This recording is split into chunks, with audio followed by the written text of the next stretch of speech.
So mga ka-taste buddies, si Natalie ngayon, gusto niya maging mas matapang. So gawin natin Roxanne ng Rodora, diba? Ang bongga naman ni Jeneline Mercado. So usually, napagka-sweet ang look niya, pero sa teleserye na yan, sobrang matapang, fierce. Ayan, so kailangan lang mag-basic foundation. Ngayon may foundation na siya, so set tayo with some powder. Para mas maging mas matapang, pwede madagdag sa contour. At syempre naman sa mga eyebrows. Pag mas pointy at mas malipis yung eyebrows, mas mukhang mataray. Mataray, matapang. At syempre, Roxanne is known to have dark red lips. Yun ang pinakamahirap gawin sa isang face. Kasi pag red, sobrang halata yung lips. So, kailangan pantay yung lips nyo. So, let's start with a bit of contour sa face. So, hanap nyo lang yung cheekbones nyo. Kung hindi nyo mahanap, yan, ganun lang.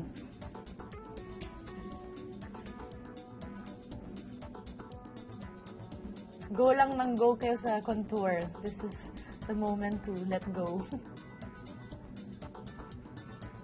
Tapos ng contour, pwede mag-konting brown sa eyes. Usually ako ayoko ng, pag may dark lips, ayoko na may dark eyes.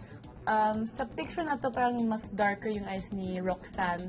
Pero sa totoong buhay sa teleserye, mas natural yung eyes niya. So, we'll just mix the two. So, konting brown lang ang kailangan. Light brown. Ilagay niya yung brown eyeshadow sa buong eyeball area. Yung mukha ni Jeneline sobrang maliit. So, kung gusto niyo mas maging maliit yung mukha niyo, mag-contour kayo sa buong mukha, around. There. Pagkatapos ng brown shadow, pwede ilagay ng konting black eyeshadow din sa pinaka-tip ng eyelash line. Para ma-blend lang. Kung mahilig kayo sa liner, then pwede kayong gamitin ng brown liquid liner para mas natural.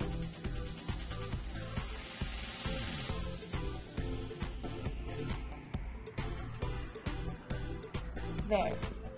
Now, let's do yung eyebrows. Medyo dark yung eyebrows ni Roxanne. So, let's darken your eyebrows. Magandang look na to para sa gabi. Huwag nyo maging Roxanne sa opisina. And then just blend the liner with your brush para mas mukhang natural. And now, pinaka-hit ko, yung lips. So, para mag-shape ng lips, gawin nyo ng heart shape dito. Tapos, pantayin nyo yung lips. Pwede nyong dayain yung shape ng lips nyo. Pwede maging Angelina Jolie. Tapos, dito sa gitna, straight line muna. And then, connect.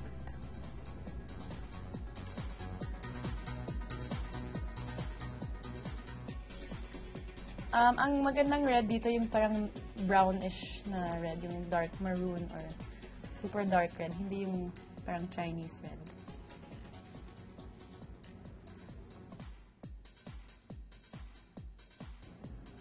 Okay.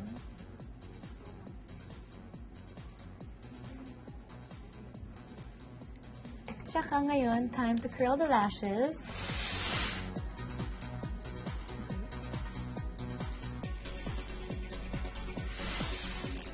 Mascara. Kung may mas makapal na eyelashes kayo sa bahay, you can also use fake lashes.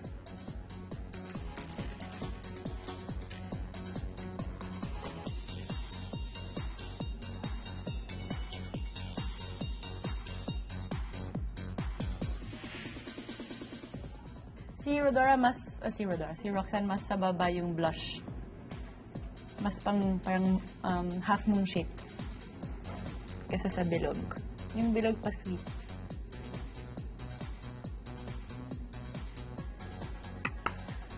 Yan mga ka-taste buddies ang ating Roxanne. Okay, Natalie, look here.